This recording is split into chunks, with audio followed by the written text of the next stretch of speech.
ఈ టెంపుల్ రావడానికి మైదీపట్నం టు శంకరపల్లి బస్సులు 505 505 బస్ నెంబర్ వచ్చేసి ఇది మన నార్సింగ్ దాటినాక కోకాపేట క్రాస్ అయ్యి కొంచెం ముందుకు వస్తే గండిపేట సర్కిల్ ఉంటుంది. ఆ సర్కిల్ దగ్గరనే ఈ టెంపుల్ ఉంటుంది. ఆ జంక్షన్ పక్కనే దిగాలి. ఇక్కడ దిగేసి సర్కిల్ దగ్గర ఇంకా రోడ్డు పక్కనే కమాన్ ఉంటుంది.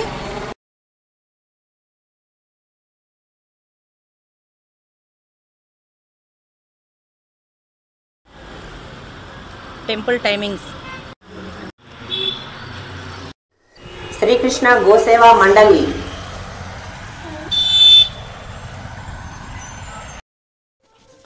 శ్రీకృష్ణుని టెంపుల్ ఎక్కడ ఉంటే అక్కడ గోశాలలు ఉంటాయి. కనీసం ఒక్క గోవన్ ఉంటుంది. మన హిందూ టెంపుల్స్ కానీ ఎక్కడైనా పూర్వం గోవులు ఎక్కడైనా కనిపించేవి, కానీ ఇప్పుడు గోశాల మాత్రమే పరిమితమైనవి. కానీ వాటిని అంతా నాశనం చేయడానికే విదేశీ మతాలు ప్రయత్నం చేస్తుంటవి. వాటిని కాపాడించిన మనలనే ఆయుధంగా మార్చుకొని వాళ్ళకు అనుకూలంగా మార్చుకుంటున్నారు. ఆ గోవులను రక్షించాల్సిన మనలనే ముస్లిం వాళ్ళు, క్రిస్టియనిటీ వాళ్ళు వాళ్ళ ఆవులను మొత్తం నాశనం చేయడానికి మన వాళ్ళ సహాయంతో వాటిని నాశనం చేస్తున్నారు. వాళ్ళకి ఏ పండుగ వచ్చినా సరే ఆ పండుగకు ప్రతి ఒక్క పండుగకు మాంసంతో వాళ్ళ పండుగ స్టార్ట్ అవుతుంది తప్ప మాంసం లేకుండా ఏ పండుగ స్టార్ట్ కాదు. మన వాళ్ళు కూడా ఏదైనా పండుగ వచ్చిందంటే వాళ్ళ ఆచారాలే అలవాటు అయిపోతుంది. రోజు రోజుకు చాలా ఎక్కువైపోతున్నారు మాంసం తినేవాళ్ళు హిందువులలో. ప్రతి ప్రాణిని కాపాడాల్సిన మనమే వాళ్ళ అలవాట్లకు అలవాటు అవుతున్నాము. అలా కాకూడదు. ఈ భూమి మీద ప్రతి ఒక్క ప్రాణి ఉండాలి. ఈ ప్రాణులన్నింటినీ సమభావంతో నడిపించేది ఓన్లీ మనిషే. కానీ ఆ మనిషి మాత్రమే ఈ ప్రాణులన్నింటినీ నాశనం చేస్తుండ్రు. విదేశీ మతాల వాళ్ళు మొత్తం ప్రతి ఒక్క ప్రాణిని ఇప్పటి వరకు అంతం చేసుకుంటూ నాశనం చేసుకుంటూ వచ్చిండ్రు. అందుకనే కృష్ణుడు భగవద్గీతలో చెప్పిండు, ప్రతి ప్రాణిలో నేను ఉంటాను, కానీ అది సమబుద్ధితో చూసుకో నువ్వు అని చెప్పిండు. కానీ మనం మాత్రము మన మనిషి యొక్క స్వార్థానికి ప్రతి ఒక్క జీవిని మనం బలి తీసుకుంటున్నాము. ఆవు తన రక్తాన్ని మనకు పాలుగా మార్చి తన శేషాన్ని మనకు ఎరువుగా మార్చి ఇస్తుంది. కానీ ఆ భూమి యొక్క ఉత్పత్తి పెరగాలంటే వాటి యొక్క ఎరువుని వేస్తేనే కదా భూమి ఉత్పత్తి పెరిగేది. మనిషి వల్ల ఏం ప్రయోజనం ఉండదు వాటిని కాపాడడమే తప్ప. కానీ ఆ కాపాడే విషయం కన్నా వాటిని నాశనం చేసే ప్రయత్నాలలోనే చాలా ఎక్కువ ప్రయత్నం చేస్తున్నారు మనిషి. ఈ సర్వప్రాణిని కాపాడేది ఓన్లీ హిందువులు మాత్రమే ఉన్నారు. అది భారతదేశానికి మాత్రమే పరిమితము.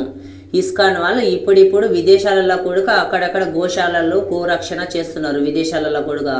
కానీ మన దగ్గర ఉన్న ఆవులను కూడా మనం కాపాడుకునాలి. విదేశాలలో కూడా ప్రయత్నాలు జరుగుతున్నవి. ఇక్కడ భారతదేశం నుంచి వెళ్ళిన వాళ్ళే అక్కడ కూడా గోరక్షణ చేస్తున్నారు. దీనిలో భాగస్వామి మనం అక్కడికి ఎక్కడికో వెళ్ళి గోరక్షణ చేయడం కాదు. మనం ముందర ఎక్కడైనా ఆవు కనిపించినా ఏదైనా నమస్కారం పెట్టుకోవడమో, దానికి ఒక పండు పెట్టడమో, ఇట్లా ఏదైనా మనదైన సహాయము 10 రూపాయలు దానం చేయడము, అక్కడ గోశాలలో పనిచేసే వాళ్ళకు ఎన్నో రకాలుగా మనం గోసేవ చేసుకోవచ్చు. మనము అక్కడికి వెళ్ళి మనం వాళ్ళు ఎవరైనా మనం కొట్లాడాలి, పంచాయతీ పెట్టుకోవాలి కదా. మన దగ్గర ఉన్నదిని మనం కాపాడుకోవడంలో కూడా మనం సక్సెస్ అవ్వాలి. ఈ భూమి మీద ప్రతి ఒక్క ప్రాణి భూమికి అవసరం.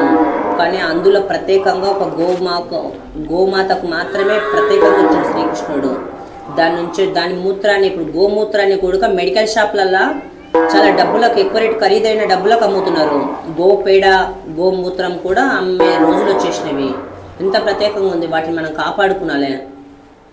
ముస్లిం వాళ్ళవి ఏదైనా పండుగలు వచ్చినప్పుడు ప్రపంచంలో ఎక్కడ లేనంత గోహత్య ఓన్లీ భారతదేశంలోనే జరుగుతుంటుంది. ఎందుకంటే మనం పూజించే ఒక గోవుని నాశనం చేస్తే వాళ్ళ సంతోషంగా ఫీల్ అవుతారు.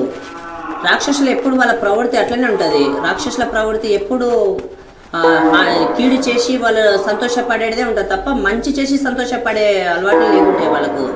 ఎందుకంటే వాళ్ళ దేవతల కాలం నుంచి కూడా రాక్షసులు ఉన్నారు, దేవుళ్ళు ఉన్నారు. ఇప్పుడు మన కాలంలో దేవతల కాలం నుంచి రెండు ఉండేటివి. ఒకటి రాక్షస ప్రవృత్తి, ఒకటి దేవతా ప్రవృత్తి. దేవతలు నిర్మించడానికి ప్రయత్నం చేస్తానంటే ఈ రాక్షసులు దాన్ని కూలగొట్టడానికి ప్రయత్నం చేస్తారు. శ్రీకృష్ణుని టెంపుల్ ఇంతవరకే ఉన్నది. ఇక్కడ చిన్న ఉన్నది టెంపుల్, కానీ ఇప్పుడు పెద్ద కడుతున్నారు. ఇంకా కన్స్ట్రక్షన్ జరుగుతుంది. కోకాపేట్ల హెరిటేజ్ టవర్ అని చెప్పి మన భారతదేశంలోనే అతిపెద్ద 2వ ఇస్కాన్ టెంపుల్ కడుతున్నారు. ఇక్కడ శివుని టెంపుల్ ఉంది, హనుమాన్ టెంపుల్, శివుని టెంపుల్, 2 టెంపుల్స్ ఉన్నాయి.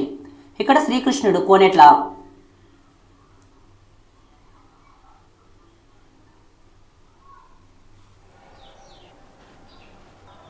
మొత్తం చుట్టుముట్టు ఇక్కడ ఇంకా టెంపుల్ కడుతున్నారు, కొత్త టెంపుల్ కడుతున్నారు, కొత్త టెంపుల్ వస్తుంది. తక్కెట బంగారం. మన గోవులకు ఏదైనా దానం తెచ్చినప్పుడు తక్కెట అది పెట్టడానికి, బెల్లం గిట్లా ఇవ్వడానికి, డొనేషన్కి. శివాలయం, శివ టెంపుల్.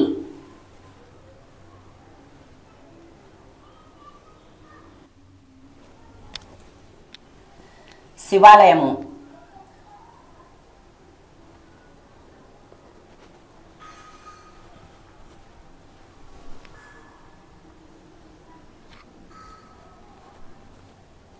గణపతి,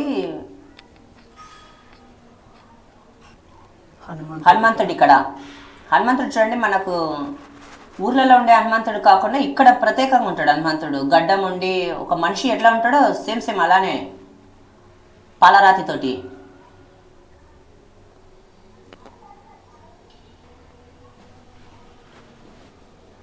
మహారాష్ట్రలో ఇలానే పెడుతుండొచ్చు, మన దగ్గర వేరే లాకుంటాయి మన ఊర్లలో హనుమాన్ టెంపుల్లో.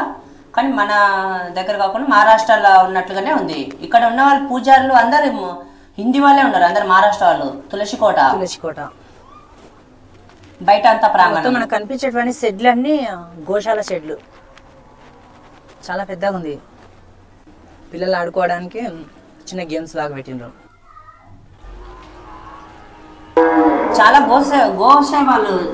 గోశాలలు చాలా ఉన్నవి, దాదాపు ఒక 10 ఉంటాయి, 10 గోశాలలు దాకా ఉంటాయి. మనుషులు ఎవరైనా దగ్గరికి పోయినప్పుడు ఇట్లా వస్తున్నాయి దగ్గరికి, ఏదైనా పండ్లు పెడతారని చెప్పి.